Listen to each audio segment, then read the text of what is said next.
Hey, salut tout le monde, j'espère que vous allez bien. On se retrouve aujourd'hui dans une semaine de vlog qui sera une semaine consacrée aux livres graphiques. Donc en fait, je vais vous emmener avec moi toute la semaine et vous faire découvrir tous les livres graphiques que je vais découvrir cette semaine. Donc BD, manga, album jeunesse, si j'en lis, je sais pas si j'en ai prévu d'ailleurs, mais voilà, ça peut être pas mal.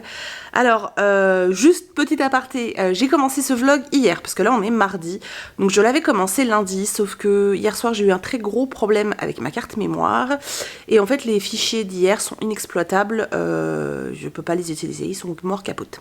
Donc ce que je vais faire, c'est que du coup je vais quand même vous montrer les lectures graphiques que j'ai fait hier, vous en parler un petit peu, voilà, et puis après je continuerai le vlog normal, et je vous montrerai ce que j'ai prévu de lire aujourd'hui en lecture graphique. Enfin, ceux que je me suis sortis de la bibliothèque en tout cas. Et voilà, donc dans ce vlog là cette semaine, je vais vraiment vous montrer que les livres graphiques. Je vais pas du tout vous montrer, il y aura pas de roman. Hein. Ce sera vraiment concentré sur les livres graphiques, en sachant que à côté de ça, je lis des romans. Mais c'est vrai que je vous parle pas souvent des BD ou des mangas que je peux lire. Du coup, je me suis dit que ça pourrait être sympa de vous emmener avec moi cette semaine. Voilà. Alors, la première BD que j'ai lue hier, il s'agit de Dad, que moi j'ai aux éditions France Loisirs, et je me suis juste éclatée. Alors, dans cette BD, en fait, on va suivre donc ce papa qui est papa solo, qui a 4 filles, dont des grandes et une toute petite. 4 filles qu'il a eues avec des femmes différentes et il les élève seul. Elles ont chacune une spécificité, elles sont très drôles et le père est hilarant. En fait, le papa, c'est un acteur raté, j'ai envie de vous dire, et c'est vraiment super drôle. Donc l'intérieur se présente comme ça. Et en fait, vous avez... Alors, la plupart du temps, c'est des histoires par page, en fait. Donc, c'est des micro-histoires. Et puis, de temps en temps, c'est un peu plus. Par exemple, il y a un moment, il parle de la fête des pères. Et du coup, c'est sur plusieurs pages. Au niveau des dessins, il n'y a rien de fou. Mais je me suis tellement marrée en lisant cette BD que, sincèrement, je pense... Sincèrement, je pense que je vais me procurer les autres tomes et que je ne vais pas vraiment attendre qu'ils sortent chez France Loisirs parce que c'était trop drôle. C'était trop drôle. C'est vraiment le genre de papa que voilà qui est vraiment hyper attendrissant, hyper touchant. Ses filles l'appellent juste Dad et c'est vraiment super cool. Du coup, c'est clairement le genre de bande dessinée que je peux recommander à tous ceux qui aiment les bandes dessinées marrantes. Et qui aiment les planches, vous savez, où justement vous allez avoir une micro-histoire par page, quoi. Mais pour moi, c'est une petite perle et je me suis vraiment éclatée. Ensuite, j'ai lu le tome 1 de Enola Holmes, donc c'est La double disparition, de Serena Blasco. Alors déjà, moi je trouve les planches très belles. Alors faut aimer, parce que c'est un style particulier au niveau des dessins. Mais j'aime vraiment... Mais moi j'aime vraiment beaucoup. C'est magnifique, je trouve.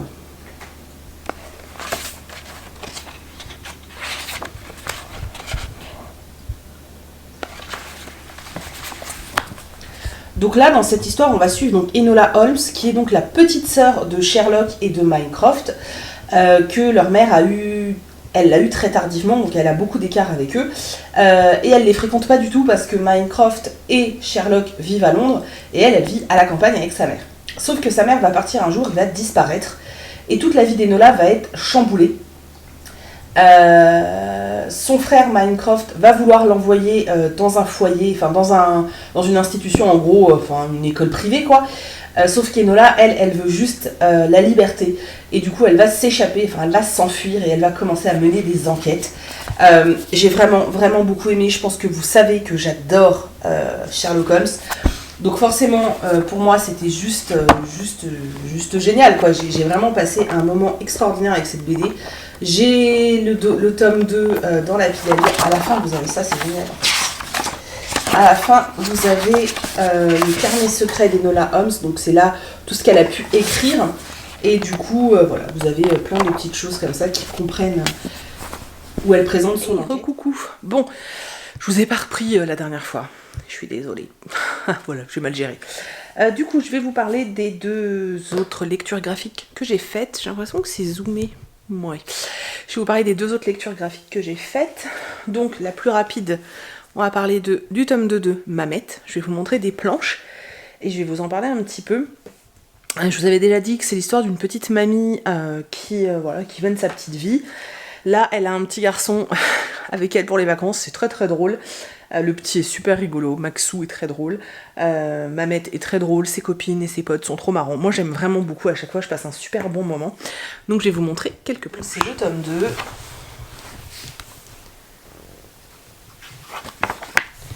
Et voilà, toujours ces petites planches. Alors vous avez les 3/4 du temps, c'est juste une histoire. Parfois c'est sur 2 pages.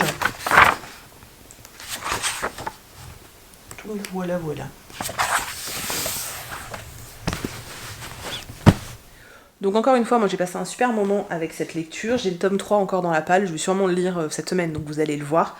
Mais je suis super contente parce que je m'éclate. Et j'ai enfin lu un manga que j'ai acheté il y a plusieurs mois. Donc Green Mechanic de Yami Shin chez Clown. Chez Kiun Édition. C'est un shonen. J'ai juste adoré ce manga, mais j'ai vraiment adoré. Je lis pas souvent des shonen et c'est vrai que là je me suis éclatée. Je crois qu'il y a que 2 tomes pour l'instant qui sont sortis. Tout à l'heure je vais essayer d'aller faire un tour au Furet ou un truc comme ça, ou à la Fnac puisque je dois déposer, bref. Je vais essayer de voir si je peux me trouver le tome 2 parce que j'ai très envie de continuer. J'aime vraiment, vraiment, vraiment. Donc en fait l'histoire c'est que en gros on est dans un monde où tout est mécanique. C'est un peu un truc genre Posta en fait. Et en fait, il n'y a plus de nature, il n'y a plus rien, tout est robotisé. Et nous, on suit une jeune fille qui s'appelle Misha, qui sort très peu de chez elle parce qu'en fait, elle a un don. Elle est très empathique et du coup, elle a du mal à être en dehors de chez elle parce qu'elle ressent trop les émotions des gens. Sauf qu'un jour, elle est dehors et elle va croiser un robot en fait qui est pas en très bon état. Elle va l'aider et en fait c'est un robot qui peut se métamorphoser en ce qu'il veut et elle va décider de devenir pote avec ce robot. Elle va également rencontrer un groupe qui s'appelle le Renfort qui aide les gens et en fait on vit dans un monde où il y a des êtres méchants qu'on appelle des ersatz qui prennent possession des humains, etc. Et elle va essayer de combattre tout ça avec ses potes et c'est vraiment super sympa, j'aime vraiment vraiment beaucoup. Les dessins sont vraiment super agréables. Après il y a des scènes de combat, alors c'est pas hyper violent, mais parfois dans les scènes de combat t'as un peu de mal à bien voir où vont les traits au niveau du dessin, mais après ça reste quand même super sympa. Je vous dis, j'aime vraiment vraiment beaucoup. Donc voilà, je vais vous montrer quelques planches et j'espère que je vous ai intrigué parce que vraiment c'est cool comme manga. Moi je suis vraiment contente de l'avoir découvert.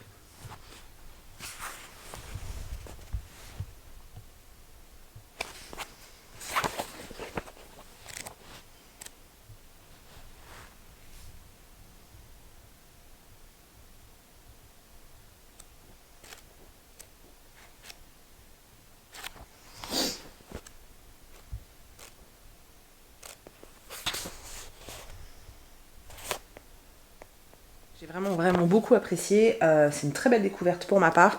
La couve est juste magnifique, je pense que vous la voyez pas très bien, mais elle est sublime. Je vous mettrai de toute façon les liens en barre d'infos de toutes les BD et mangas que j'ai lus. Ouais, donc voilà, c'était les petites lectures bulles. Je vais m'en faire d'autres d'ici la fin de la semaine. Donc je continuerai à vous montrer tout ça, à partager ça avec vous. Je vous dis à plus. Et coucou, on est vendredi. Je vous reprends pour vous parler du coup d'un comics. Je crois que j'ai pas lu d'autres trucs graphiques depuis ce que je vous ai présenté en fait. Il va y avoir un arc-en-ciel, regarde. C'est chelou la pluie d'ailleurs.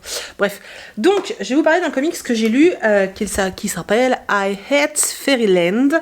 Je l'avais acheté lors d'une opération, vous savez, il y avait de temps en temps vous avez des opérations avec le tome 1 à 10 €. Donc je l'avais acheté à ce moment-là. J'avoue que la couve m'avait vachement intriguée et je me suis lancée hier. Alors l'histoire est un peu chelou. En gros on suit au départ une petite fille qui s'appelle Gertrude qui vit dans son petit monde magique chez elle et tout, elle est entourée de belles choses et elle rêve d'aller dans un pays magique, tu vois, un pays féerique quoi. Et son rêve va se réaliser, elle va être aspirée par sa moquette et elle va arriver à Fairyland. Le problème c'est qu'une fois arrivée à Fairyland, tu peux pas quitter le pays sans avoir trouvé une clé. Le truc c'est que il va lui arriver que des merdes à Gertrude et que du coup elle va devenir vraiment monstrueuse et que 27 années vont passer mais que malgré ça elle ne vieillira toujours pas et elle deviendra horrible. Ça devient un personnage horrible. Alors à la place des gros mots on a plein de mots voilà, ils ont utilisé d'autres termes pour être moins grossier. Après, à côté de ça, c'est très gore, quoi. La petite, elle bute tout le monde, elle est horrible. Alors après, oui, elle veut absolument pouvoir partir de ce monde. C'est pour ça qu'elle est ignoble. En plus, la reine de Fairyland, c'est la seule qui pourrait réellement la vaincre, sauf que il y a une loi qui dit que la reine n'a pas le droit de faire de mal à un invité. Donc tant que Gertrude n'a pas trouvé la clé, ou voilà, bah, elle est toujours considérée comme une invitée dans ce monde et elle n'est toujours pas une citoyenne, donc la reine ne peut rien faire. Et elle va essayer de quand même tout faire pour mettre des bâtons dans les roues à Gertrude, hein, parce que Gertrude, elle agace tout le monde, sauf que bah, Gertrude, elle arrive à latter la tronche de tout le monde. Voilà. J'ai bien aimé, après c'est pas complètement dingue, si vous aimez pas les univers barrés et les trucs un peu gore et monstrueux, c'est pas pour vous. Moi j'ai aimé le côté où on casse un peu le mythe du monde merveilleux en fait. Gertrude est une anti-héros totale, hein, elle est juste monstrueuse, enfin là tu suis vraiment une gamine qui est horrible. En plus du coup, comme on est 27 ans plus tard, c'est quand même une adulte de plus de 30 ans bloquée dans le corps d'une gamine de 8 ans. Enfin, l'horreur. Je vais vous montrer quelques planches comme à chaque fois. Moi, les planches me font délirer. Je pense pas que tout le monde va adhérer, mais moi, ça me fait délirer. C'est sanglant, c'est voilà, mais c'est hyper pop, quoi, très coloré et tout. Je crois qu'il y a déjà 3 tomes qui sont sortis. Je pense que j'essaierai de trouver la suite, mais peut-être d'occasion, parce que là, je l'avais eu à 10 balles, mais je crois qu'ils sont à 16 € et je suis pas sûre d'avoir envie de mettre autant. Donc, je regarderai si je les trouve d'occasion, et si je les trouve d'occasion, je continuerai cette petite saga de comics. Voilà. Donc, je vais vous montrer des planches. Voilà, Fairyland. Ouais, ça vous donne le ton. Hein. Voilà, vous voyez, quand je vous disais que c'était très pop et très coloré, c'est vraiment ça, quoi. Là, elle se fait aspirer par son tapis. Voilà, et les 3/4 des planches que vous allez vraiment retrouver, ça va plus être... des trucs, vous voyez, vraiment... Et encore là, vous n'avez pas des trucs sanglants. Voilà, ce genre de planche, en fait. Donc, c'est pas à mettre entre toutes les mains. C'est pas pour les enfants. Mais voilà, moi, j'ai trouvé ça plutôt rigolo. Hey, recoucou. Bon, je vous reprends parce que... je viens de lire un autre comics, c'était pas prévu, mais voilà, je viens de me lire un autre comics. Donc j'ai lu La Malédiction de Rowans, chez Delcourt Éditions, voilà, je sais pas si vous voyez. Donc de Mike Carey, Mike Perkins et Andy Troy. Voilà. Je vous montrerai les planches après. Alors, comme dirait Séverine, slip. Ouais, c'est ça. En fait, je suis hyper surprise. Alors, les dessins sont vraiment pas terribles. Enfin, c'est pas quelque chose qui me parle, en tout cas. Mais je suis hyper surprise parce que... donc, on est dans un... En gros, on suit une jeune américaine qui s'appelle Cathy, qui vit en Floride, et qui va s'inscrire sur un site pour un échange de logement. Donc, elle a un petit appart. Elle est très proche de ses parents. Et on va lui proposer une maison en Angleterre, une vieille baraque trop belle et tout. Donc elle, forcément, elle saute sur l'occasion. Il y a un échange de maison avec une jeune fille qui s'appelle Emily. Sauf que Cathy, quand elle arrive en Angleterre, elle commence à mal dormir. Il se passe des trucs un peu chelous dans cette maison. Et surtout, la propriétaire de la maison lui dit qu'il ne faut surtout pas qu'elle rentre dans sa chambre, que de toute façon, elle a fermé la porte à clé et qu'il ne faut pas qu'elle y aille. Sauf que Cathy voit vraiment des trucs chelous et puis elle commence à apprendre... qu'il y a des suspicions de fantômes dans cette maison, enfin vraiment plein de trucs bizarres comme ça. Et Cathy va se mettre en tête de percer le mystère de cette fameuse maison. Et c'est vrai qu'on part dans un truc, voilà, une espèce d'enquête où elle mène sa petite enquête, elle veut savoir ce qui se passe, est-ce qu'il y a des fantômes, est-ce qu'il y a eu des meurtres, est-ce que... Et en fait, je m'attendais tellement pas à la fin, je me suis pris une claque dans la tronche. C'est vrai qu'au début, je me disais, ouais, c'est sympa, c'est pas terrible, enfin, c'est moyen, quoi. Surtout que les dessins sont pas super beaux. Et puis alors, une fois que j'ai eu la révélation, j'étais, ah ouais, en fait, je l'ai absolument pas vu venir. Et c'était trop cool. Voilà, j'ai passé un super moment. Et c'est une BD que j'avais achetée d'occasion. Un comics que j'avais acheté d'occasion, et je suis super contente parce que c'est vraiment cool. Alors maintenant, le seul truc qui est dérangeant, c'est qu'effectivement, moi je trouve que les dessins sont pas fifous. Je vais vous montrer, mais que les premiers, parce que je veux vraiment pas vous spoiler. Mais voilà, c'est pas le genre de dessin que moi j'aime, mais l'histoire est vraiment bien foutue. J'ai vraiment trouvé ça cool. Vraiment, voilà. Je vais vous montrer les planches, et je vais vous montrer les premières planches. Voilà, je je sais pas si vous pouvez bien voir. Mais voilà, c'est pas... Il faudrait que je puisse vous montrer des visages. Ouais, vous voyez là, on voit un peu. Donc c'est vrai que le dessin, c'est pas... Concrètement, c'est pas ce que je préfère. Hein. Je trouve pas ça complètement dingue. Mais l'histoire est très surprenante et du coup, je peux que vous encourager à essayer de découvrir. Donc voilà, si vous la croisez en médiathèque ou... tentez parce que l'histoire est vraiment chouette en fait. Sincèrement, je suis très étonnée. J'ai trouvé ça très très cool. Voilà. Hey coucou, on se retrouve pour le dernier petit point de la semaine en bulle. Donc je vais vous parler d'une dernière BD et ensuite je vous laisserai tranquille parce que je vous ai quand même présenté pas mal d'ouvrages. Donc voilà. Donc là, je viens de lire en fait le tome 1 de Malenfer, donc La forêt des ténèbres, de Cassandra O'Donnell, de Ménétrier, Sib et Vigneault, donc chez Flammarion Jeunesse, donc c'est l'adaptation du tome 1 en fait, du roman.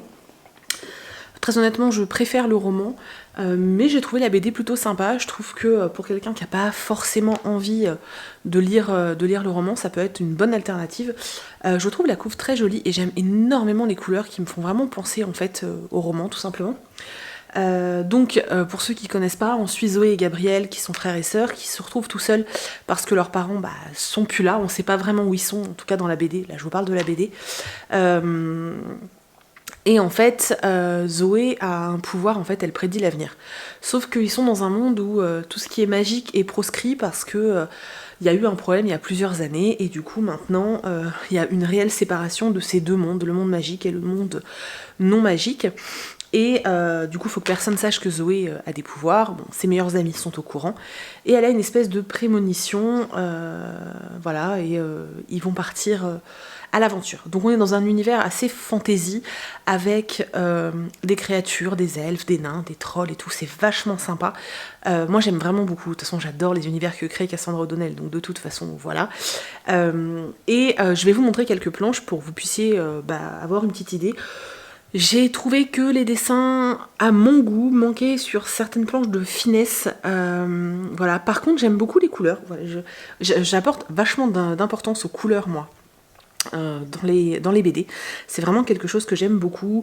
Ce que j'aime bien, c'est qu'on a quand même des planches avec pas mal de texte pour certaines, d'autres plus légères, mais je trouve que l'adaptation est plutôt chouette en fait. Alors bien sûr c'est moins complet, mais c'est normal, mais j'ai quand même vraiment passé un bon moment, donc c'était cool. Voilà. Et je pense que peut-être le fait de découvrir cette bande dessinée peut donner ensuite envie à certains lecteurs de découvrir la saga, parce que c'est vrai que quand on termine la BD, on a envie de connaître la suite, donc ça peut peut-être inciter des gens, des lecteurs moins...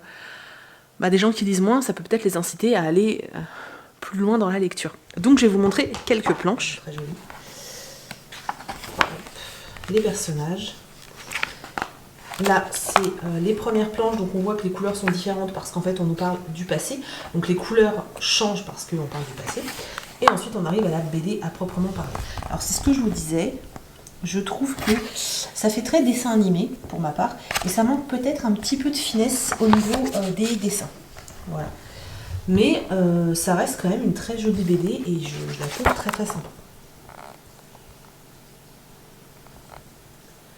Donc voilà, j'espère que ces quelques planches vous auront donné envie de la découvrir. N'hésitez pas à aller la feuilleter en librairie, hein, vous pouvez aller la feuilleter, et voilà, n'hésitez pas parce que c'est vraiment chouette. C'est un complément pour tous ceux qui ont aimé l'univers de Malenfer. Donc voilà, je continuerai, hein, quand les autres sortiront, je continuerai. J'adorerais qu'ils fassent la même chose pour Sombre Terre parce que j'ai un attachement particulier pour la saga Sombre Terre. Donc voilà, je suis très contente de l'avoir découverte, cette BD. Donc merci à Flammarion parce que voilà, c'était vraiment super cool. Du coup, c'en est tout pour cette semaine en bulle. Je pense que le vlog est assez long. Alors, pour tout vous avouer, la semaine aura fait 10 jours en fait. 10 jours en bulle, je vais peut-être l'appeler parce que ça a duré, je l'ai étalé sur 10 jours. J'espère que ça vous a plu. Je trouve que c'est une façon plutôt sympa de vous montrer mes lectures graphiques. Ouais, sous forme de vlog comme ça, je trouve ça sympa en fait. Dites-moi si ça vous plaît, et dans ce cas-là, si ça vous plaît, je vous en ferai une par mois. Parce que j'ai très envie de partager avec vous mes lectures graphiques, vous montrer réellement les planches, et c'est quelque chose que forcément je fais pas en point lecture. Je vous montre je vous montre très rarement et très peu de lecture graphique par rapport à tout ce que j'ai pu lire. Là j'ai lu plus de BD que de manga. Je sais pas pourquoi, j'avais très envie de BD et c'est surtout que j'avais pas mal de BD et de comics que j'avais très envie de sortir de ma palle. Donc j'ai profité du vlog pour le faire. Voilà. Donc dites-moi dans les commentaires vraiment si vous voulez qu'on recommence. Mettez des pouces. Plus il y aura de pouces et plus je pourrai savoir si vraiment vous êtes tenté par ce format. Et si vous voulez une fois par mois que je vous fasse une semaine, un vlog comme ça, mes lectures en bulle ou un truc comme ça pourrait être super cool. J'espère que vous avez fait des belles découvertes. Dites-moi dans les commentaires également quelle est la découverte qui vous a le plus donné envie en fait. Et puis c'est tout. Je vous remercie du fond du cœur d'avoir regardé cette vidéo parce que je pense qu'elle a été très très longue. Je vous fais plein de très gros bisous et je vous dis normalement à demain pour une prochaine vidéo.